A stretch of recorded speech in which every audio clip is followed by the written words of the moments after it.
হানিফ নামে এক যুবক চিকিৎসাধীন অবস্থায় কুর্মিটোলা হাসপাতালে মারা গেছে। বিস্তারিত জানাচ্ছেন দীপু সারোয়ার।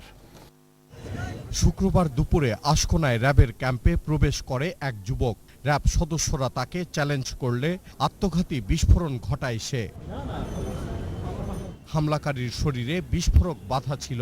ময়না তদন্তের পর এ তথ্য জানিয়েছে ঢাকা মেডিকেল কলেজের ফরেনসিক মেডিসিন বিভাগ। তার ওইখান থেকে আমরা একটা ইলেকট্রিক্যাল ওয়্যার পেয়েছি, কালো কষ্টেপ দিয়ে বাঁধা, এবং একটি বেল্ট পেয়েছি, যে বেল্টটা দিয়ে আমাদের ধারণা সে ওই বোমটা তার গায়ে বেঁধে রেখেছিল। তার বুক এবং পেটের পুরাটাই ছিন্ন বিচ্ছিন্ন হয়ে গেছে বোম ব্লাস্টের দরুন, এবং কোনি পর্যন্ত দুনো হাতি উড়ে গেছে। নিহত যুবকের ডিএনএ প্রোফাইল সংগ্রহ করা হয়েছে বলেও জানান এই চিকিৎসক। যেহেতু সে একটা আননোন বডি, এই জন্য আমরা তার ডিএনএ প্রোফাইলিং এর জন্য তার দাঁত এবং চুল সংগ্রহ করেছি, পাশাপাশি লিভার, স্টোমাক এবং একটা কিডনি, এই তিনটা আমরা বিশ্লেষণ সংরক্ষণ করেছি। শক্তিবর্ধক কোনো ওষুধ সে খেয়েছিল কিনা এই মৃত্যুর আগে, ওইটা শনাক্ত করার জন্য আমরা ব্লাড নিয়েছি।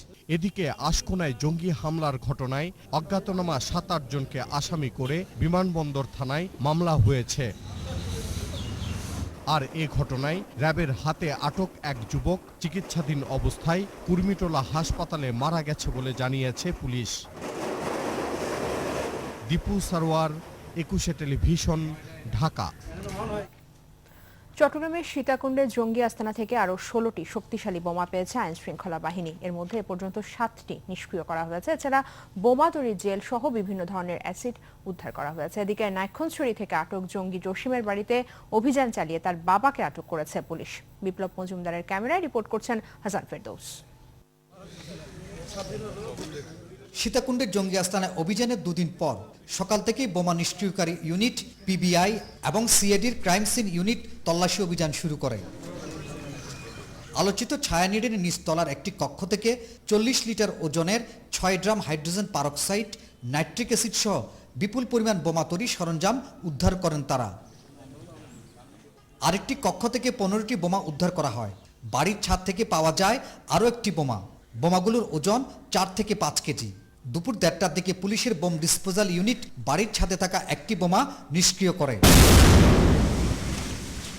অভিযানের কারণে বড় ধরনের নাশকতা ঠেকানো গেছে বলে মনে করেন পুলিশ কর্মকর্তারা। ৫০ লিটার মতো আমরা অ্যাসিড পাওয়া গেছে এবং হাইড্রোজেন পারঅক্সাইড পাওয়া গেছে প্রায় ৫টা আমাদের ড্রাম, প্রত্যেকটা ড্রামে ৪০ লিটার করে আছে। এরকম আরও অন্যান্য কিছু বিস্ফোরক এখানে পাওয়া গেছে। এদিকে আত্মঘাতী বোমা হামলায় নিহত ২ জঙ্গিকে শনাক্ত করার কথা জানিয়েছে পুলিশ।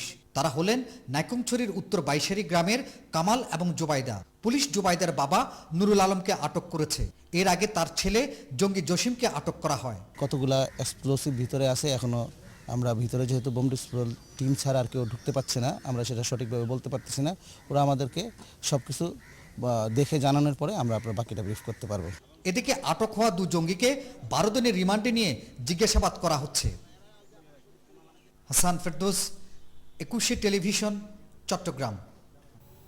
চট্টগ্রামে হেফাজত ইসলামের নায়েবে আমির মুফতি ইজাহারুল ইসলামের মাদ্রাসায় তল্লাশি চালিয়েছে পুলিশ। নগরী পুলিশের একটি দল সন্ধ্যায় লালখান বাজারে জামিয়াতুল উলুম ইসলামিয়া নামের ওই মাদ্রাসায় অভিযান চালায়। পুলিশ জানায়, জঙ্গি বিরোধী অভিযানের অংশ হিসেবে এই তল্লাশি চালানো হয়।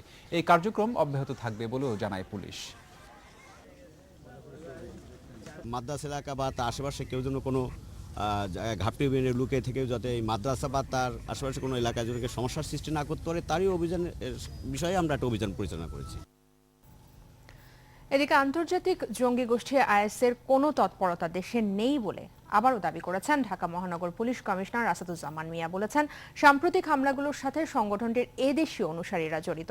সকালে রাজধানীর ধানমন্ডিতে জঙ্গি বিরোধী এক অনুষ্ঠানে বক্তব্য রাখেন ডিএমপি কমিশনার। বলেন, সাম্প্রতিক হামলাগুলোর নেপথ্যে রাজনৈতিক কারণ রয়েছে। এসব হামলা কোনো বিচ্ছিন্ন ঘটনা নয়, আর এসব হামলার আগাম তথ্য পুলিশের কাছে ছিল বলে দাবি তার। সন্ত্রাস ও জঙ্গিবাদের সাথে বিএনপি সরাসরি জড়িত বলে অভিযোগ করেছেন প্রধানমন্ত্রী শেখ হাসিনা। জাতির জনক বঙ্গবন্ধু শেখ মুজিবুর রহমানের জন্মবার্ষিকীর আলোচনায় অংশ নিয়ে প্রধানমন্ত্রী বলেন, বিএনপি সৃষ্ট সন্ত্রাস জঙ্গিবাদ নির্মূলে সরকার সচেষ্ট। যতই ষড়যন্ত্র হোক না কেন, দেশের উন্নয়নে সরকার আন্তরিকতার সাথে কাজ করছে বলেও জানান তিনি। আরও জানাচ্ছেন রাফেজ সাদনান আদেল। রাজধানীর বঙ্গবন্ধু আন্তর্জাতিক সম্মেলন কেন্দ্রে আওয়ামী লীগের আয়োজনে বঙ্গবন্ধু শেখ মুজিবুর রহমানের ৯৮তম জন্মদিনের আলোচনা সভায় যোগ দেন প্রধানমন্ত্রী শেখ হাসিনা। প্রায় ১.৫ ঘণ্টার আলোচনায় জাতির পিতার রাজনৈতিক জীবনের বিভিন্ন দিক তুলে ধরেন তিনি। প্রধানমন্ত্রী বলেন, আওয়ামী লীগের নেতৃত্বে দেশ যখন এগিয়ে যায় তখনই শুরু হয় নানামুখী ষড়যন্ত্র, সন্ত্রাস ও জঙ্গিবাদ নির্মূলে সরকার সচেষ্ট রয়েছে বলেও জানান শেখ হাসিনা। যতই জাতীয় আন্তর্জাতিক যতই ষড়যন্ত্র করুক না কেন, আমরা সততার সাথে রাষ্ট্র পরিচালনা করছি বলেই আজকে বাংলাদেশের উন্নতি হচ্ছে। আমরা কিন্তু যে কোনো অবস্থা মোকাবেলা করতে জানি, কারণ আমাদের সততার জোর আছে, সততার শক্তি আছে। প্রধানমন্ত্রী বলেন, সব ষড়যন্ত্র মোকাবেলা করে সরকার দেশের উন্নয়নে কাজ করছে। যে জঙ্গিবাদের সৃষ্টি বিএনপি করে গিয়েছিল, বাংলা ভাই সৃষ্টি করা, প্রকাশ্য দিবালোকে অস্ত্র হাতে নিয়ে তারা টহল দিয়েছে, আর পুলিশ তাদের পাহারা দিয়ে নিয়ে গেছে, আর বিএনপি নেতারা তাদের হালুয়া রুটি খাইয়েছে, বিরিয়ানি খাইয়েছে, তাদেরকে মদত দিয়েছে। এই দেশে কোনো জঙ্গিবাদ সন্ত্রাস হোক, আমরা তা চাই না। এর বিরুদ্ধে আমাদের যে কঠোর অবস্থান আমরা নিয়েছি সেটা অব্যাহত রাখতে হবে। নিজ নিজ এলাকার জঙ্গি সন্ত্রাসীদের তথ্য আইন শৃঙ্খলা বাহিনীকে দেওয়ার আহ্বান জানান প্রধানমন্ত্রী শেখ হাসিনা। কোনো জঙ্গিবাদ সন্ত্রাসী আছে কি না, সঙ্গে সঙ্গে সেই তথ্য আপনাদের সংগ্রহ করতে হবে। রাফেজ আদনান আদেল, ২১শে টেলিভিশন, ঢাকা। মাতৃভূমি থেকে বিচ্ছিন্ন রোহিঙ্গাদের দীর্ঘশ্বাস কাছে থেকে দেখেছেন উখিয়া কুতুপালং নিবন্ধিত শরণার্থী ক্যাম্পে শৈশব থেকে বসবাসকারী মোহাম্মদ ইউনুস। রোহিঙ্গাদের তরুণ প্রতিনিধি হয়ে কাজ করে যাচ্ছেন বিশ্ব জনমত করার। তবে শরণার্থী জীবনের অবসান ঘটিয়ে নিজ দেশে ফিরে স্বাধীন জীবনযাপন করতে চান ইউনুস সহ সব রোহিঙ্গাই। আব্দুর রাজ্জাকের ক্যামেরায় আরো জানাচ্ছেন মোহাম্মদ নুরুন নবী। সমৃদ্ধ জাতিগত ইতিহাস থাকার পরও ১৯৮২ সালের সিটিজেনশিপ ল নামে কালো আইন রোহিঙ্গা জাতিসত্তাকে অস্বীকার করে মিয়ানমারের জান্তা সরকার। তবে তা মেনে নেয়নি রোহিঙ্গারা। নির্মম অত্যাচার ও হত্যাযজ্ঞের মুখে দেশ ছাড়তে হয় অনেককেই। সামনে আবারও সোনালী দিন আসবে এমন প্রত্যাশায় অন্যদের সাথে নিজ দেশে ফিরতে চান এই রোহিঙ্গা তরুণ। আর কত বছর আমাদের চুকের উৎসবে এভাবে জ্বলবে। তার কথায় প্রতিধ্বনিত হয় রোহিঙ্গা শরণার্থীদের মুক্তির আকাঙ্ক্ষা। জাতিকে ধ্বংস করে দিতে চাই পৃথিবীর বুক থেকে। আমরা ইন্ডিজিনিয়াস রোহিঙ্গা নেশন, আমাদের অনেক ইতিহাস সেখানে আছে। আমরা A75 স্কয়ার কুতুপালং এলাকা তার থাকতে চাই না। গণহত্যার পরও আনান কমিশন তা পাশ কাটিয়ে যাওয়ায় অন্যায় হয়েছে বলে মত তার।